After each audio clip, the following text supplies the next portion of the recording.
사랑을 더 배우고 사랑을 더 나누겠습니다. 인사합니다. 아멘, 아멘. 우리 전도 영상을 보셨어요? 전도 뭐랄까요? 홍보 영상, 동기부여 영상. 전도는 선물이라 그랬습니다.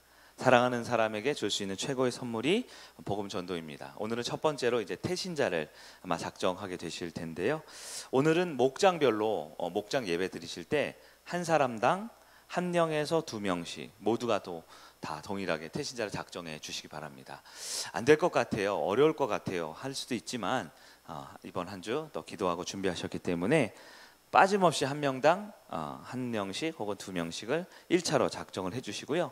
다음 주에는 2차 작정인데요. 그 중에서 이제 꼭 1명으로 이렇게 추려내는 일을 합니다.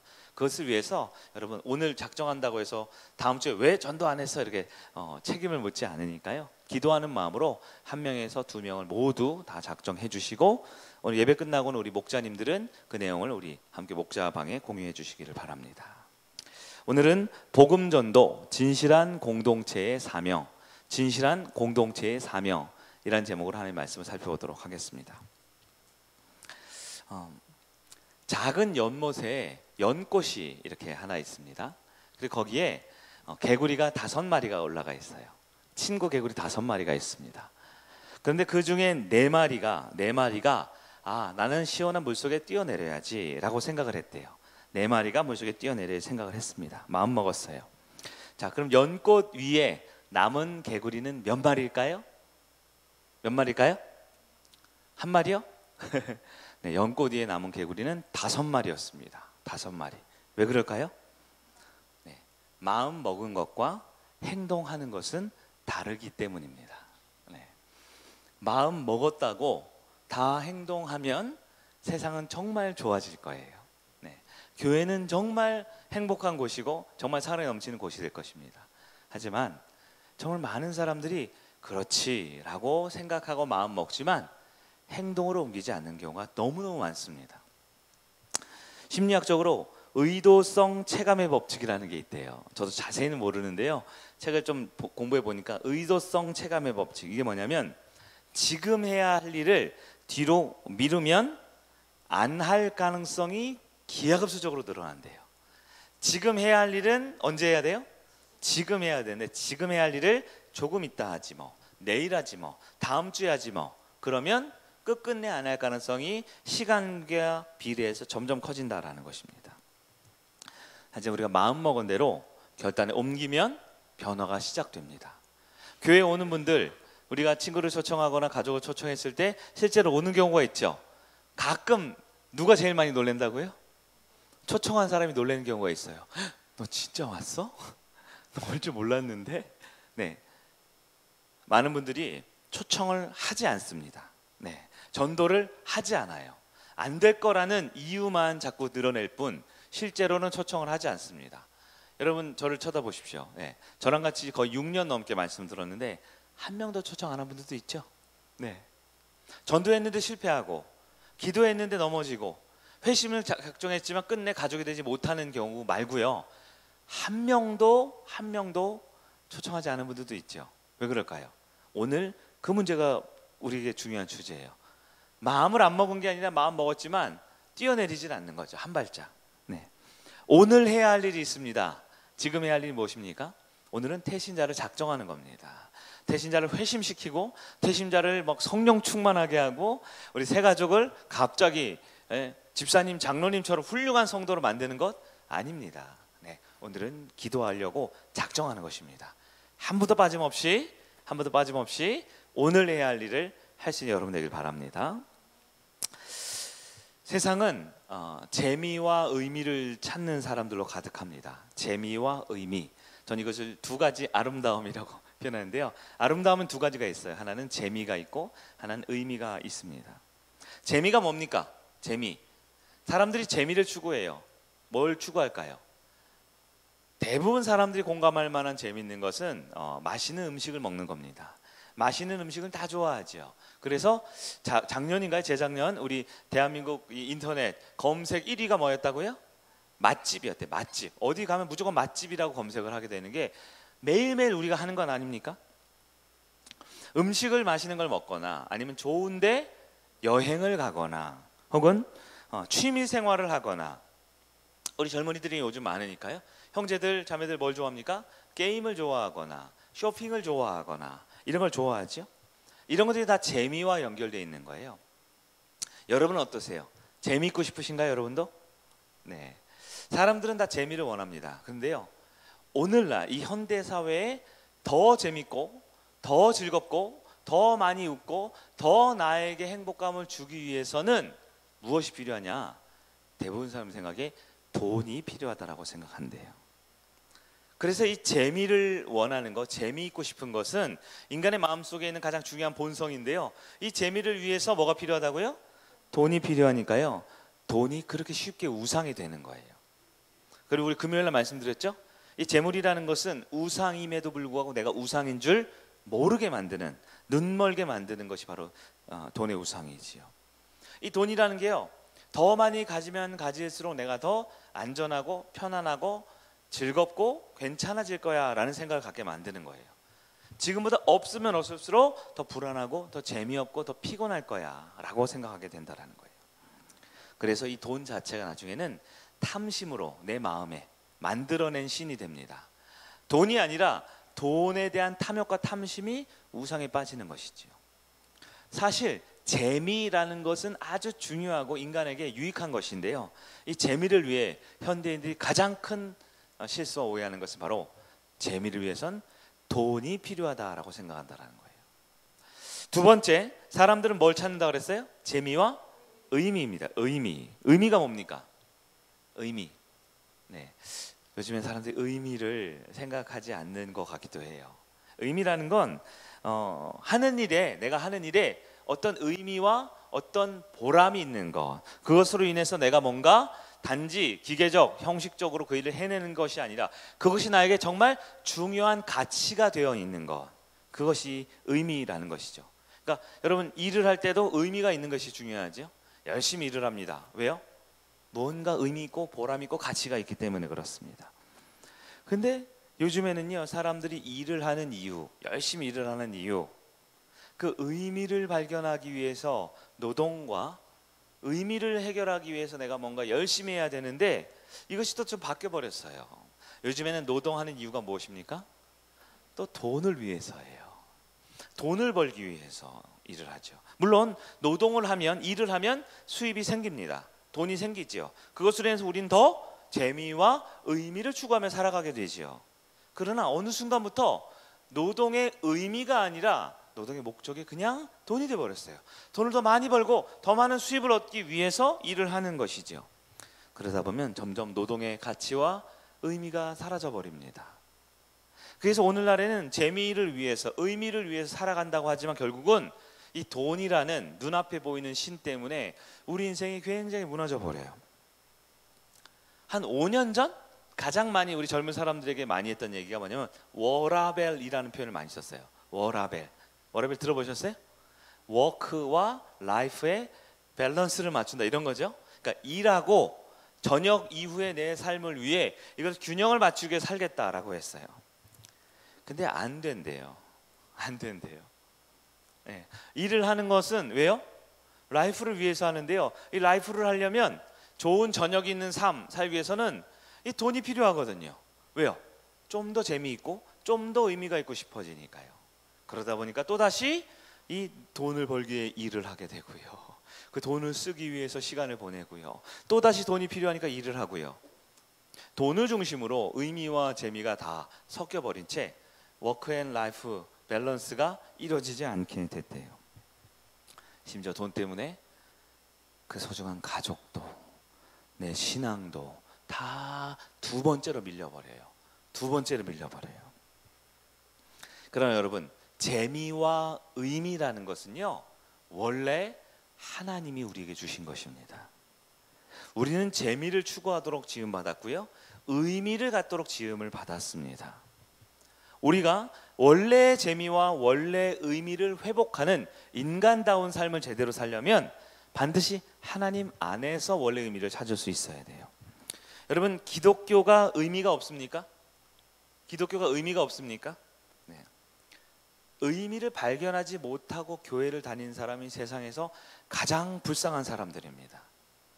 이곳에 온 이유가, 예배를 드린 이유가 나에게 아무 의미 없는 사람들이 세상에서 가장 불쌍한 사람이에요. 얼마나 불쌍하냐? 믿지 않게 세상에서 자기의 재미와 자기의 의미를 찾는 사람보다 더 불쌍합니다. 더 불쌍해요. 여러분, 우리 하나님께서 주시는 이 신앙이라는 것은 복음에 진리가 있습니다. 복음이라는 것은 진리예요. 저희 성일교회가 부족함이 있어서 그 진리를 잘 담아내지 못했으면 제가 대표로 사과를 좀 드리겠습니다. 김 목사가 말씀을 전하거나 사역을 할 때 그 복음의 진리가 선명하게 드러나지 못했으면 인간적인 모습으로 너무 죄송하다 사과드리겠습니다. 그러나 우리 교회 공동체의 어떠함과 상관이 없이, 말씀을 전하는 자의 어떠함과 상관없이, 여러분, 복음의 진리는 그거 자체가 가장 가치 있고 의미 있는 일이라는 사실을 여러분 기억하셔야 합니다. 찾으세요. 나에게 의미가 되어달라고 아무것도 하지 않고 의미 없다라고 말하지 마세요. 정말 의미 있고 정말 가치 있는 것은 그것을 받을 자격이 있는 사람에게만 의미와 가치가 됩니다.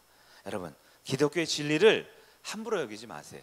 매주 드려지는 예배와 말씀과 공동체의 모임을 통해 의미를 발견하는 여러분 되길 바랍니다. 기독교는 재미가 없습니까? 재미가 없습니까? 사실 저는 좀 재미가 있는데요. 재미가 없다라고 느끼는 사람들의 특징은 뭐냐면 기독교에 아주 중요한 계시가 있어요. 첫 번째는 특별 계시라는 게 있고, 두 번째는 일반 계시라는 게 있어요. 사실 특별 계시에만 집중하면 조금 재미가 없다고 느낄 수 있습니다. 네. 저같이 특이한 사람은 특별 계시가 너무너무 재미거든요. 너무너무 재밌거든요. 그래서 제가 재미있는 건 별로 설교 안 하고 재미없는 것만 설교해요. 재미있는 건 저 혼자 누리려고요. 주중에 공부도 많이 하고 성경도 많이 읽고 큐티하면서 은혜도 제가 굉장히 많이 받아요. 정말 재미있는 건 제가 많이 하고 있습니다. 네. 근데 이 특별 계시의 부분은 조금 재미가 덜한다 치지만, 여러분, 일반 계시의 영역은 재미있는 게 너무 많지 않습니까? 사람들하고 모여서 같이 노래 부르는 거 재미없어요? 네? 오후에 저 올라가가지고 집에서 혼자 아무리 진수성 차려놔도 혼자 밥 먹으면 재미없지 않나요? 네? 여러 사람과 같이 대화를 나누고 같이 밥을 먹고 과일을 먹고 깔깔 웃으면서 재미없습니까? 모이는 것이 재미없습니까? 이게 다 일반 계시의 영역이에요. 여러분, 기독교는 특별 계시가 굉장히 중요한 종교이지만 일반 계시가 많이 개발되어야 합니다. 그러니까 여러분, 저 TV가 있잖아요. TV는 특별 계시가 아니죠. 특별 계시가 아니죠. 이 TV를 통해서 영화도 볼 수 있고요. 오늘 이따 영화도 볼 거고, 또 이따가 무슨 청년들은 끝나고 여기서 게임 같은 것도 한대요. 네. 거룩한 예배당에서 무슨 게임이냐고요. 특별 계시는 우리에게 중요하지만 일반 계시도 굉장히 중요합니다. 그러니까 기독교는요, 특별 계시만 있는 종교가 아니에요. 예, 이게 구름 위에 사는 사람들이 아니죠. 우리 다 똑같이 옷 입고 밥 먹고 잠자고 우리 다 같이 즐거움 추구하는 겁니다. 그것이 하나님 안에 있을 때 일반 계시가 중요하죠. 기독교에 아주 중요한 그룹이 두 가지가 있어요. 하나는 대그룹이고 하나는 당연히 소그룹이겠죠. 대그룹은요, 예배 공동체입니다. 우리가 지금 예배 드리잖아요. 아무래도 뭐가 좀 더 강조될까요? 특별 계시가 좀 강조되겠죠. 그래서 특별 계시는 의미가 조금 더 살아나는 모임인 것 같아요. 의미가, 복음의 진리와 의미가, 성경의 의미가, 맞죠? 그러나 소그룹은 뭡니까? 목장이죠. 목장 안에서도 물론 진리가 있습니다. 목장 안에서도 의미 있지요. 그러나 목장에서는 재미있게 하기 위해 많이 개발하셔야 될 것 같아요. 재미있게. 여러분, 목장 안에서 재미있게 하기 위해서 무슨 뭐 지나가는 사람 돈 뺏고 막 희롱하고 그럴 것 같아요? 그러진 않습니다. 왜요? 우리에게는 진리가 있으니까요. 우리가 예배를 통해서 의미에 대해서 같이 붙들고 있잖아요. 여러분, 목장 예배 드릴 때 이제 대화 나누면 아시죠? 어떤 한두 사람이 가끔 산으로 갈 때가 있어 없어요? 있죠? 근데 산으로 가도 나머지 사람들이 뭐라 그래요? 야, 거기 아니야, 내려와, 이렇게 얘기하죠. 이제 아니요? 혹시 같이 막 산에 가고 그럽니까? 산에 갔다가 바다 갔다 그럽니까? 가끔은 그럴 수 있지만 제가 알기로는 대부분의 목장들은 그래도 여러분이 예배를 통해 특별 계시의 의미를 붙들고 있기 때문에 이제 일반 계시에 그 재미를 추구할 수 있는 그런 성숙함이 우리 교회 공동체 가운데 있는 것 같아요. 여러분, 목장은 우리 공동체는, 소그룹 공동체는 의미와 재미를 추구하는 곳입니다. 그렇게 할 수 있어요. 일주일에 한 번 무슨 반상회 모이듯이, 동창회 모이듯이 억지로 와서 그냥 힘든데 괜찮은 척하고 몇 번 웃으면서 몇 번 얘기하고 말 들어주고 회비 좀 내고 그리고 가는 거 아닙니다. 하나님의 원래 의미, 원래 재미를 발견할 수 있는 여러분 되길 바랍니다. 왜냐하면 사람들이요, 진실한 공동체를 다 찾고 있거든요. 진실한 공동체를 찾고 있습니다. 요즘 많은 사람들, 특히 이제 젊은 분들 중에 자발적으로 혼자 되는 걸 원하는 분들이 점점 많아진다, 이런 얘기 들어보셨어요? 자발적으로 혼자 있기를 원해요. 굉장히 우울하고요, 굉장히 불안하고요, 굉장히 다른 사람을 기피합니다. 그래서 뭐 대인 기피, 뭐 공황장애, 뭐 이런 것은 이제 너무 일상적인 우리 감기 같은 병이 되어 버렸죠. 심지어 여러분 콜포비아라는 표현 한동안 들어보셨어요? 이 코로나 기간에 한참 유행했던 말인데요. 누군가에게 전화가 오면 마음에 갑자기 불안해지고 심장이 빨라진대요. 전화를 안 받아요. 그리고 전화가 끊기면 어떻게 해요? 카톡으로 왜? 라고 보낸대요. 그러면 전화 받을 수 있는, 다시 전화를 하죠. 그럼 전화를 안 받아요. 전화 안 받고 전화 딱 끊기죠. 그러면 왜 그러는데? 라고 카톡이 온다라는 거예요. 이게 뭘까요? 네. 저는 아닌 것 같아요. 저는 그런 사람이 아니에요. 저는 이렇게 카톡을 한두 번 주고받으면 답답해, 전화를 하자, 이렇게 하는 주의인데, 아직은 그러니까 옛날 사람인 거죠. 요즘 젊은 분들 혹은 생각이 많이 젊은 분들 중에는 스스로 세상과는 조금 어느 정도 거리를 두기를 원하는 분들이 굉장히 많다라는 거예요. 전화보다는 문자나 메신저, 그리고 직접 카톡을 주고받는 것도 이제 젊은 사람들 가운데 불편해진다 그랬죠. 일이 있냐 없냐, 없어지냐. 그래서 받는데도 불편하니까 그냥 이렇게 대충 쓱 보고 확인을 안 하고 있는 거. 네. 사실 알죠. 확인 보는데 안 하고 있는 거 알잖아요. 그러면서 대부분 어떻게 해요? 이제 뭐 인스타그램이나 SNS로 점점 더 더디게 혹은 더 2차, 3차를 걸쳐서 대화하기를 원한다라는 거예요. 왜 그럴까요? 사람들이? 물론 여전히 그런 사람들도요, 재미를 추구합니다. 의미가 있었으면 좋겠어요. 집에 방에 콕 박혀 사는 분들 우리 중에도 계셔요? 하루 종일 일주일 내내 방에만 콕 박혀 사는 분들. 근데 그 사람들이 재미를 원하지 않는 게 아니에요. 의미가 없어도 되는 게 아니에요. 혼자서 나름 재미있으려고 발버둥을 칩니다. 발버둥 칩니다. 혼자서 의미 있으려고 뭔가 자기만의 어떤 제품이나 이런 걸 자꾸 수집을 한다든가 모은다든가 자기만을 붙여놓는다든가, 아니면 아무리 그래도 이 전화기 같은데, 전화기가 아니 뭐죠? 그 카카오톡 프로필 같은데, 그런데 뭐 2,000원, 3,000원 돈 내가면서 뭔가 자꾸 꾸미려고 그래요.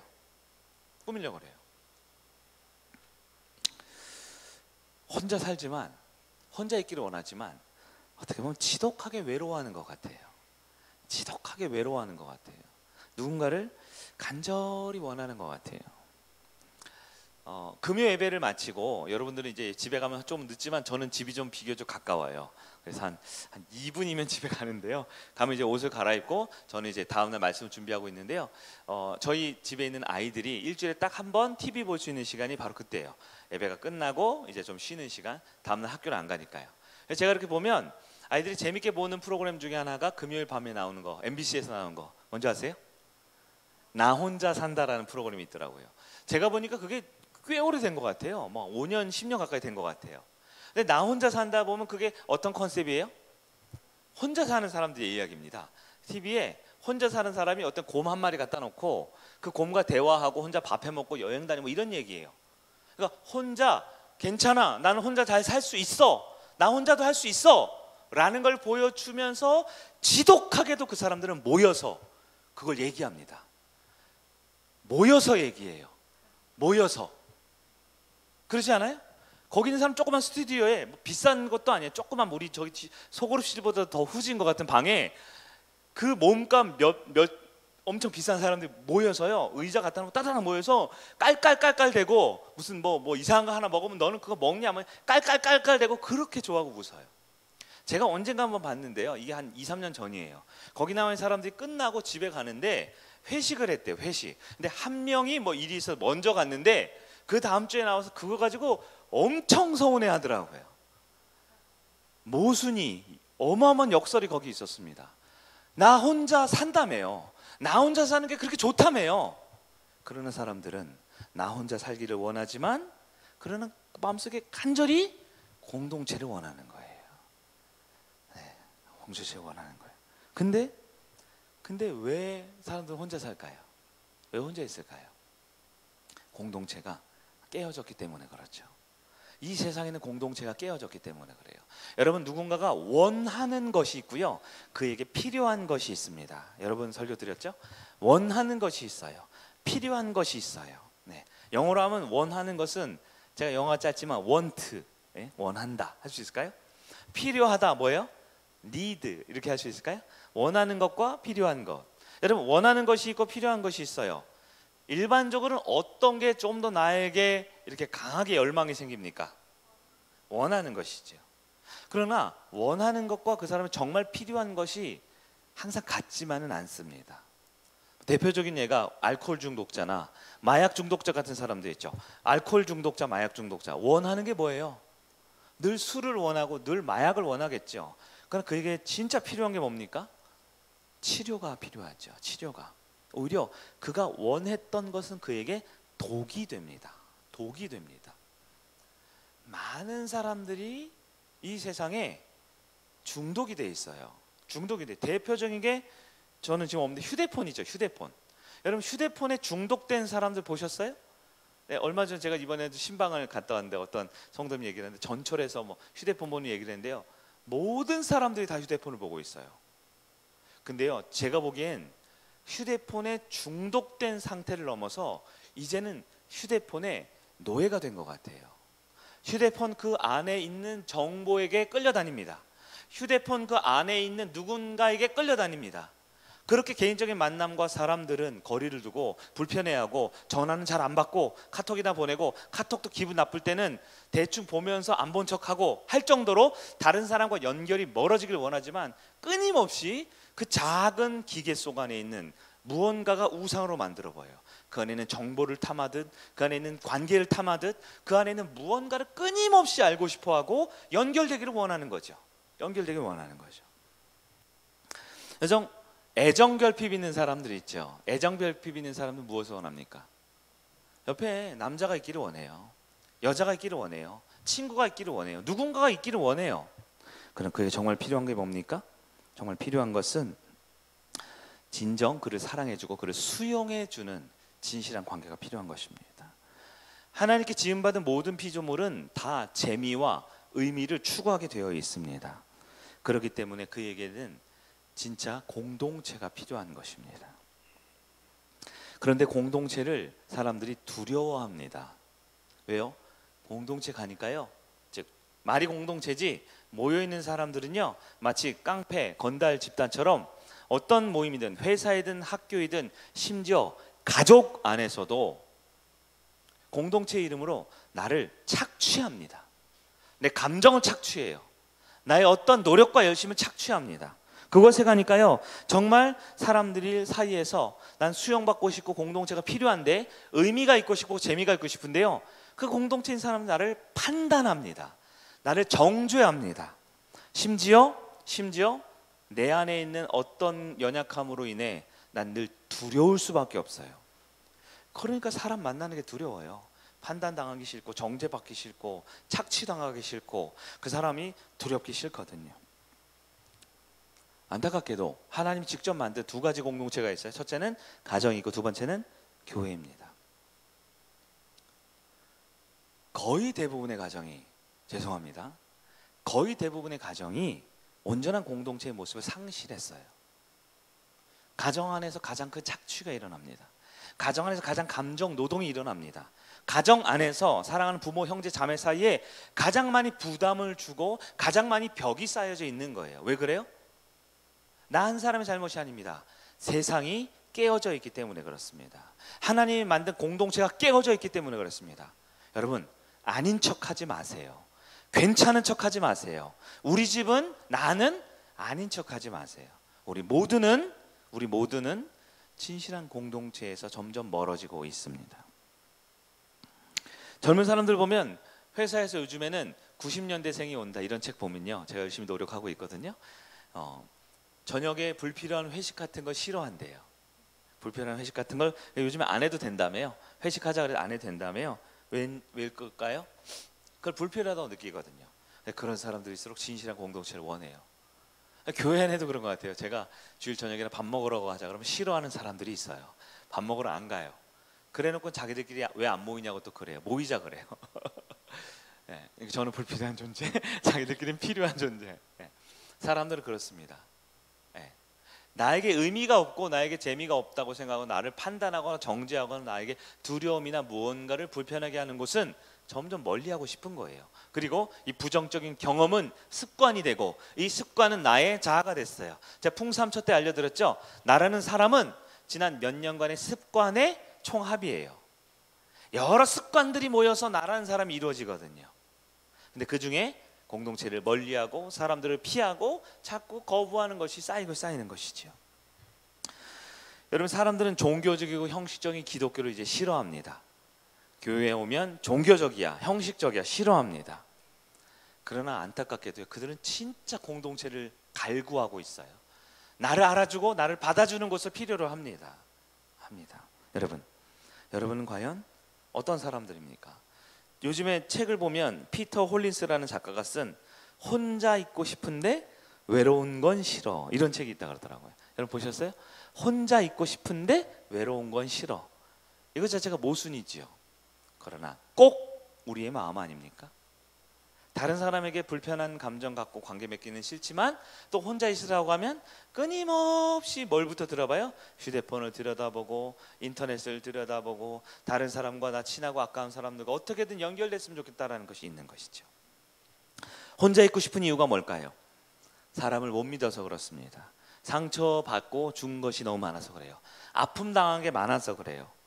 이걸 종합해 보면 왜 사람들은 혼자 있고 싶으냐? 진짜를 못 만나봐서 그래. 진짜를. 그러면서도 사람들이 또 외로운 건 왜 싫을까요? 외로운 건 진짜 나를 받아주고 진짜 의미와 재미를 꾸준히 원하기 때문에 그래요. 그 이유는 제가 지난 5월 달에 있었던 전체 우리 초청주일달 설교했었죠. 성부, 성자, 성령 하나님이 처음부터 공동체적인 존재로 계셨어요. 우리 인간은 그 하나님의 형상으로 지음받았죠.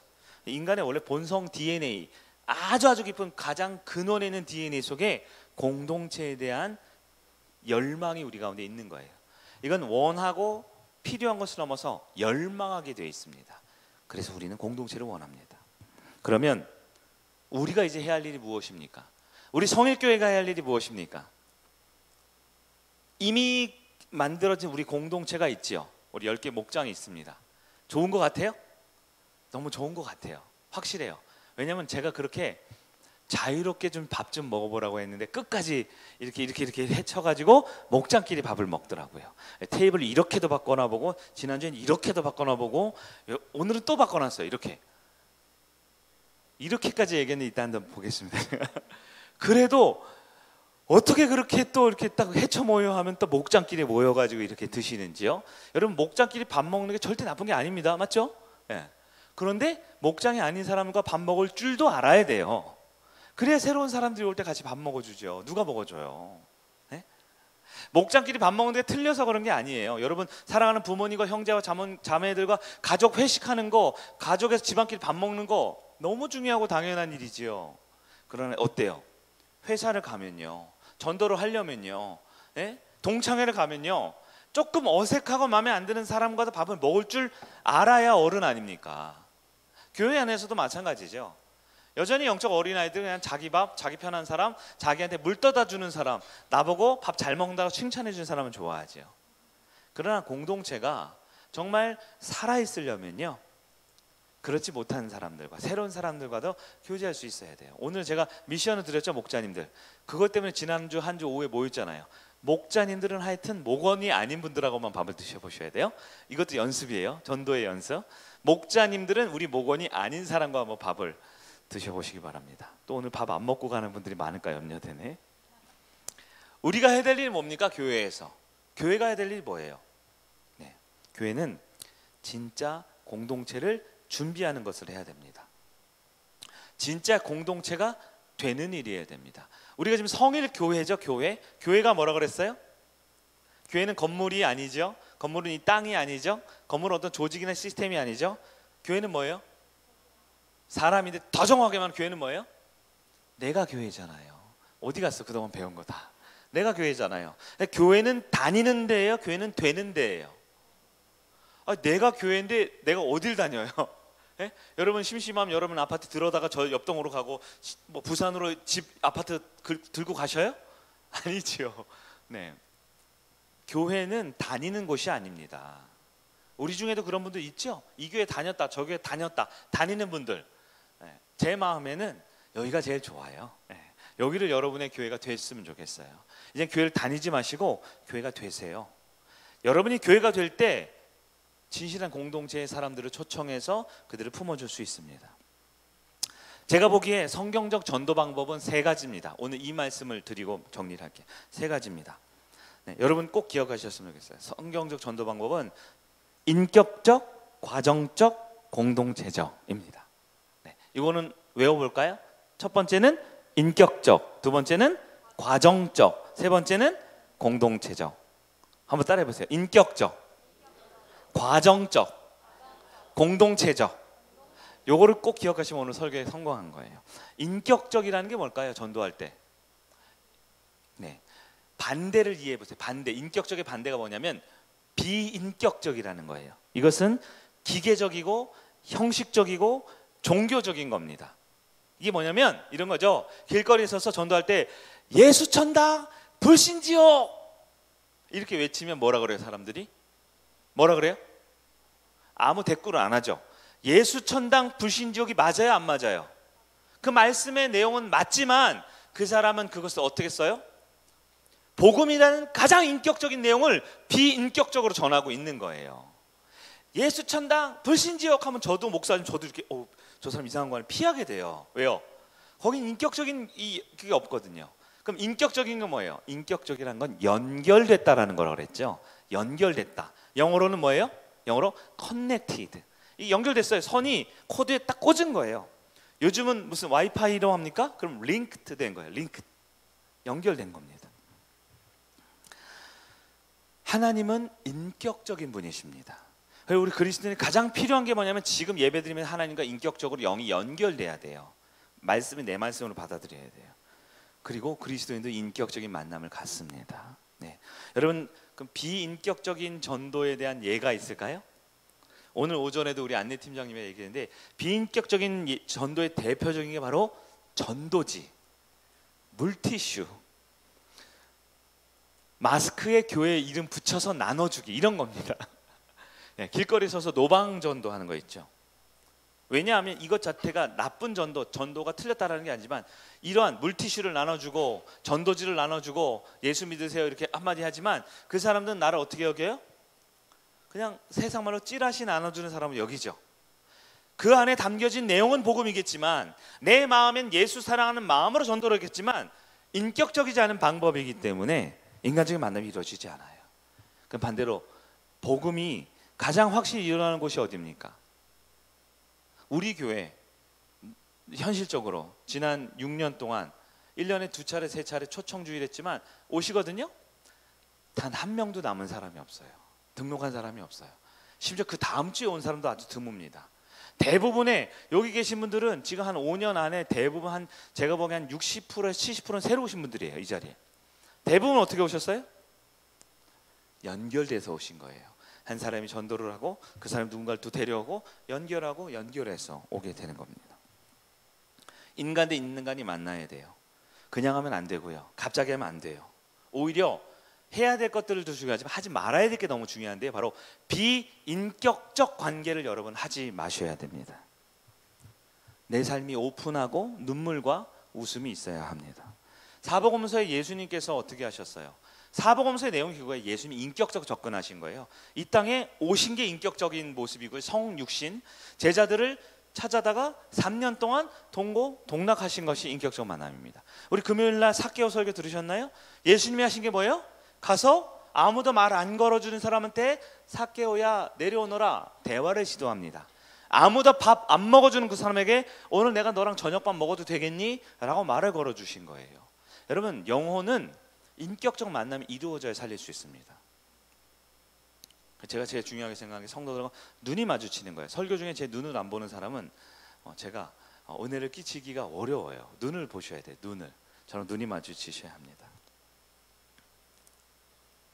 교회에 와서 누군가 왔을 때 선물을 주고 밥을 맛있게 해주고 그에게 무슨 칭찬을 해주고 중요하지만 그와 인격적인 관계를 맺을 줄 모르면 우리는 인격적 공동체가 아닌 거예요. 여러분, 전도 준비하고 있습니까? 네, 인격적 관계를 맺으셔야 돼요. 두 번째가 뭐였어요? 과정적입니다. 과정이 뭐예요? 천천히 과정이 따라합니다. 반대는 급진적인 거. 쉽게 말해 그냥 들이대는 거 있죠. 들이대는 거. 단회적인 거. 요즘에 아주 제 마음에 울리는 표현이 있어요. 뭐냐면 급발진이라는 게 있어요. 누가 새로 한 사람 오면 그 5명이 확 달려가지고 안녕하세요, 어디에 오셨어요? 뭐 하고 이렇게 급발진하는 거 있죠. 아니, 제가 인사를 하라고 했지 급발진해가지고 얼굴과 얼굴을 대면해 볼 정도는 아니잖아요, 아직. 네, 급발진하면 안 돼요. 이런 사람 특징 뭐예요? 야, 이번 주 전도주야 교회 가자. 왜 싫어? 이렇게 얘기하는 사람도 있죠. 대부분 초청하라 그러면요, 작정해놓고 한 주, 2주, 3주 버티기 하다가 직전주에 교회 갈래? 알았어. 싫다는데요? 안 된다는데요? 급발진한 거예요. 급발진. 왜 6주라는 기간을 잡습니까? 충분히 기도하고 충분히 인격적 관계를 맺고 충분히 과정을 누려야 되죠. 과정을 누려야 되죠. 전도는 여러분 시간과 물질과 정성과 마음이 들어갑니다. 구체적으로 알려드릴까요? 한 사람 전도할 때 수십 시간이 들어가요. 고작 5분 얘기해놓고선, 고작 기프트콘 하나 보내놓고선 5,000원짜리 10,000원짜리 교회 갈래? 그렇지. 그래 다음에. 이게 전도입니까? 이게 전도입니까? 부끄러워요. 이건 전도했다고 말도 하지 마세요. 네. 예수님도 제자 12명에 3년을 투자하셨습니다. 3년. 여러분, 그렇게 과정이 있는 거예요. 과정이. 우리 교회, 제가 너무 실명을 죄송한데 우리 최근에 우리 등록하신 조성근 성도님이 있잖아요. 풍삼처을 하시는데요. 우리 교회 온 지 4개월 되셨어요. 4개월. 지금은 확실하게 예수님을 믿고 거듭남의 회심에 대한 고백을 하고 계신데요. 저희가 물어봅니다. 조성근 성도님 과연 언제 예수님 만나게 되셨어요? 그러니까 이렇게 기억을 한참 더듬으세요. 4개월밖에 안 되셨는데 한참 기억을 더듬으시면서 분명한 건 처음 한 달은 그냥 다니셨대요. 처음 한 달은 그냥 다니셨대요. 금요일 배우니까 어이 뭐야 이 사람들 불 꺼놓고 소리 질러 막 이렇게 하셨다 그러더라고요. 한 달은 그냥 다니셨대요. 그러면 경우의 수가 더 줄어들죠. 한 3개월 정도 된 거예요. 예수님 만난 게. 하고 싶은 얘기가 뭐냐, 대부분은 더 오래 걸립니다. 지금 조성근 성도님만 지금 4개월 얘기했는데 대부분의 성도는요, 예수님 나의 구원자라고 고백하기까지 4개월이 아니라 4년이 아니라 죄송해요, 어쩌면 40년 다녀도 안 되는 분들도 있을지 몰라요. 그런데 전도를 한 방에 한다고요? 밥 한 번 사주고 교회 갈래? 안 간다고? 알았어. 이걸 전도라고 말한다고요? 그렇지 않아요. 전도는 과정적입니다. 실제로 초청을 합니다. 교회 왔죠? 여러분, 교회 오면 다 예수 믿잖아요. 그죠? 교회 와가지고 목사님 한번 말씀은 다 머리 흰테 두르고 막 뒤에서 간질간질 막 날개 나오고 천사로 바뀌죠. 그죠? 아니지 않아요? 아니지 않아요? 교회 온다고 해서, 예배 드린다고 해서, 목장에 들어간다고 해서 다 예수 믿고 성령 충만하고 믿음이 대단해지던가요? 아니에요. 시간이 걸립니다. 그럼 그 시간, 초청돼서 말씀을 듣고 전도 받아서 정말 예수님이 나의 구원자라고 여길 때까지 그 긴 시간 어떻게 유지하실까요? 그게 전도입니다. 그게 전도예요. 목장에 실망하는 일 당연히 있어야 돼요. 여러분만 실망한 거 아니에요. 실망하는 일, 화나는 일, 마음에 안 드는 일, 목사님 저 목장 좀 바꿔주세요 하고 싶으면 굴뚝 같은 일이 12번도 더 생겨요. 그러나 그 과정을 지나가는 사람들은 교회 공동체 안에서 구원이라는 선물을 받게 되는 거예요. 여러분, 그 과정을 어떻게 지날까요? 공동체가 필요합니다. 마지막 세 번째, 공동체예요. 초청은 내가 할 수 있지요. 이번 주, 다음 주에 누구 초청할 수 있죠. 9월 말에. 그러나 9월 첫째 주에. 그러나 초청의 주체는 누가 돼야 돼요? 목장이 돼야 합니다. 여러분, 이게 우리 성립교회에서 정한 하나님께 받은 말씀이에요. 내가 누구 한 사람을 데려와도 내가 초청하는 거면 안 돼요. 그 사람 나만 보고 있죠. 내가 데려왔을 때 우리 목장이 초청의 주체가 돼야 돼요. 제가 경험상 이 예배는 초청의 주체가 될 수가 없더라고요. 안 되더라고요. 나몰라라 하기 십상입니다. 그러나 전도 대상자를 그냥 정하지 마시고요. 정말 소중한 분으로 하세요. 정말 소중한 분, 정말 이 귀한 선물을 주기 아깝지 않은 분, 그런 분 정해보셔요. 그리고 공동체에 모실 수 있도록 해주시기 바랍니다. 여러분, 이렇게 인격적으로 접근을 했어요. 과정적으로 복음을 전했어요. 그러나 혼자서는 벅차죠. 목장이 함께 할 수 있어야 합니다. 아프리카에 이런 속담이 있다 그러죠. 한 아이를 키우려면 온 마을이 필요하다, 이런 말이 있다고 하더라고요. 여러분, 맞아요?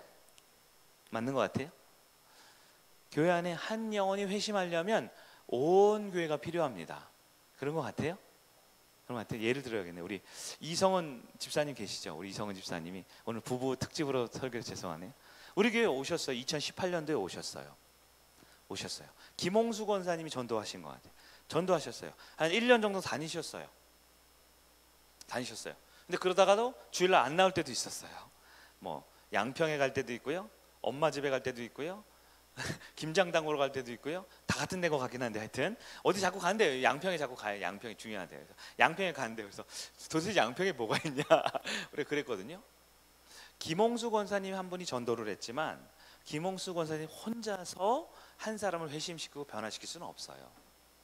제가 쭉 보니까요, 지금 우리 이성원 집사님 같은 우리 교회 와서 처음에 양육을 받고요, 우리 교회에서 세례를 받았어요.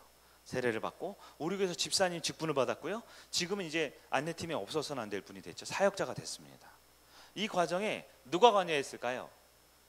우리 훌륭하고 위대하고 완전한 김홍수 권사님께서 혼자 다 하셨을까요? 물론 꽤 훌륭한 분인 건 맞지만 그렇지 않아요. 목사도 나름 열심히 했습니다. 신방도 하고 잔소리도 하고 정신 차리라고도 하고. 그뿐 아니에요. 우리 청년들도 열심히 했어요. 우리 모든 성도들이 한 거 아닙니까? 제가 드리고 싶은 말씀이 이거예요. 교회 안에 한 사람이 초청받아서 예수 믿고 실제로 세례를 받고 집사님이 되고 훌륭한 사역자가 되기까지 누가 필요합니까? 온 교회가 필요한 거예요. 아니라고 할 생각하지 마세요. 아니라고 하면 혹시 나는 아니었을지 몰라, 나는 무관심했을지 몰라. 그러나 보십시오. 이 자리는 그 누구도 혼자 자랐어요? 혼자 구원받았어요? 혼자 컸습니까? 아니요. 우리 모두는 서로 연결되어 있었기 때문에 서로 은혜를 주고 받고, 때로는 연약함 때문에 상처도 되기도 하고 아픔도 줄 수 있지만 그것이 도전이 되고 자극이 되고 다시 일어나서 결국 하나의 공동체가 이루어지는 겁니다. 누구도 혼자 태어나서 혼자 자라서 혼자 열매 맺을 수 없습니다. 교회가 하나가 되어야 됩니다. 그리고 제가 보기엔 그 교회라고 말할 때 그 교회는 목사님이 아니고요, 바로 목장 공동체가 최소 단위입니다. 우리 목장이 바로 교회입니다. 여러분, 오늘 우리 태신자 작정하기로 했죠. 개구리 5마리 중에 4마리에 뛰어들고 싶었대요. 몇 마리가 남았다고요? 네, 마음 먹은 것과 행동하는 건 다른 이야기랍니다. 아까 초대에 이야기하시죠? 전도를 하고 초청을 하고 영혼을 살리기 위해서는 작정부터 시작해야 돼요. 작정하면서 준비하는 겁니다. 작정 못하는 분이 있으세요? 그럼 목장 모임 계속하세요. 끝까지 하세요. 작정할 때까지 하세요. 저는 아는 사람 없다고요? 거짓말하지 마세요. 많아요. 100명, 200명도 넘습니다. 우리 주변에 분명히 연결된 사람이 있어요. 그 사람 작정하는 겁니다. 특히 지난주에 말씀드렸지만 목자가 꼭 설선하셔야 됩니다. 목자 중에 우리 목원이 누가 하고 있어요? 누가 안 하고 있어요? 안 됩니다. 목자가 먼저 설선수범하셔야 돼요. 말씀을 정리할게요. 전도라는 것은 교인 숫자 1명 늘리기 위한 과정이 아니에요. 여러분, 그렇게 생각하시면 정말 이 세속적 관점입니다. 우린 교인 1명 늘리기 위해서, 헌금수 늘리기 위해서 하는 게 아니에요. 하나님 나라를 세우라는 명령 때문에 그렇습니다. 전도하는 것은 예수님의 명령입니다. 거부할 수 없는 명령이에요. 성도가 살아가는 가장 중요한 존재의 목적이 사명이며 목적이 바로 전도입니다. 무엇보다 교회가 공동체라고 할 때 교회가 죽지 않는 길이 바로 전도입니다. 전도를 안 한 교회는 지금은 멀쩡하게 살아있는 것처럼 보이지만 죽은 교회입니다. 왜요? 아이를 낳지 못하면, 생명을 만들어내지 못하면 지금은 살아있지만 내 대에서 대는 끊기는 거예요. 생명은 끊기는 거예요. 재생을 살 수 있어야 합니다. 여러분, 지금도 누군가는 계속 전도하고 있어요. 우리 교회에서 목사님도 전도 많이 하죠? 전도하고 있습니다. 성도들도 몇몇 분들은 굉장히 전도를 많이 하고 있어요. 지금 그러나 전도는커녕 초청도 안 하는 사람이 있다라면 난 죽겠다라는 거랑 똑같은 겁니다. 우리 성일교회 잘하는 거 물어보면요, 양육을 많이 한대요. 배우는 거 이런 거 잘한대요. 성경 공부 많이 했다 그래요. 그런 얘기하는 분도 굉장히 많아요. 그런데 복음은 전하지 않습니다. 양육 너무 많이 하니까 좀 줄여달라 그러는 것 같아요. 목사님 설교 너무 길게 하지 말고 뭐 성경 공부 너무 많이 시키지 말라는 것 같아요. 네. 하나님 찾기 이런 거 좀 그만하자 그러는 것 같아요. 근데요, 양육을 하고 말씀을 배우는 이유는 우리가 왜 존재하고 어떤 의미와 어떤 재미를 추구하는 원래 목적을 찾기 위한 과정입니다. 특별 계시의 과정이죠. 우리 대그룹 예배를 통해서는 진리를 전해야 되고 성경을 다뤄야 되죠. 그럼 이제 여러분 차례입니다. 우리는 우리가 할 수 있는 은사와 우리가 할 수 있는 관계를 통해 특별 계시를 넘어서 일반 계시까지 가서 정말 재미있고 의미 있는 공동체를 만들 수 있어야 돼요. 한 사람을 전도하고 그를 회심시키는 것, 그것이 교회의 사명입니다. 네. 저는 그걸 위해 부름을 받았어요. 그 전도할 수 있으면 하고 할 수 없으면 하지 말라고 말할 수 없어요. 전도는 해야 합니다. 오늘 작정하는 것부터 시작할게요. 오늘 1차 작정하고요, 다음 주에 2차 작정해서 한 명을 추리고요, 그 다음 주에는 우리 목장 안에서 이제 한두 명으로 추릴 거예요. 제가 미리 설명을 드린 이유는 너무 겁먹고 당장 오늘 뭐 이름 써내면 이 사람 안 데려오고 오면 나 무시당하고 나 정죄받을 거야, 그런 생각하지 마세요. 기도하면서 작정합니다. 거기서부터 시작합니다. 잘 준비해야만 초청할 수 있고, 그래야만 복음을 전할 사람들이 전할 수 있어요. 내가 직접 집에 가서 아들, 딸한테 복음 전하면 제일 좋죠. 잘 안 되잖아요, 사실. 그렇죠? 그러니까 초청을 해야 되잖아요. 교회 와야 될 거 아닙니까? 초청하려면 어떻게 돼요? 목장에서 준비를 하자고요. 준비를 무려 6주 동안 합니다. 우리 6주 동안 한 주 한 영혼 생각하면서 작정해보고 바꿔보고 출연해보고, 그렇게 6주 동안 작정하자고요. 그렇게 준비하면요, 9월 3일 날 하나님 보내준 사람 있겠죠. 그 사람을 초청하자고요. 초청하면 끝이라고요? 아니요, 그때부터 전도가 시작됩니다. 어떤 사람은 한 달, 어떤 사람은 4개월, 어떤 사람은 4년 걸릴지 몰라요. 그 사람이 전도를 받을 때까지, 회심할 때까지 우리는 공동체 안에서 그걸 붙들어줘야 합니다. 때로는 밥도 사줘야 되고요, 때로는 어깨도 주물러줘야 되고, 때로는 등짝을 한 대 때려서라도 같이 갈 수 있게 만들어줘야 돼요. 그렇게 처절하게 치열하게 사는 게 교회입니다. 자녀 키우는 거랑 똑같죠. 알아서 쑥쑥 잘 크면 좋겠지만 그렇지 않아요. 여러분, 오늘 한 영혼을 꼭 초청하는 겁니다. 오늘 작정해서 우리 교회가 하나님 나라 이루어갈 그 복음 전하는 사역 준비 과정인, 초청을 위한 준비 과정인 우리 목장의 준비를 할 수 있는 저와 여러분들의 주의 이름을 축원합니다. 우리 일어나셔서 하나님 아버지의 마음이란 찬양 우리 한 번 더 찬양하겠습니다.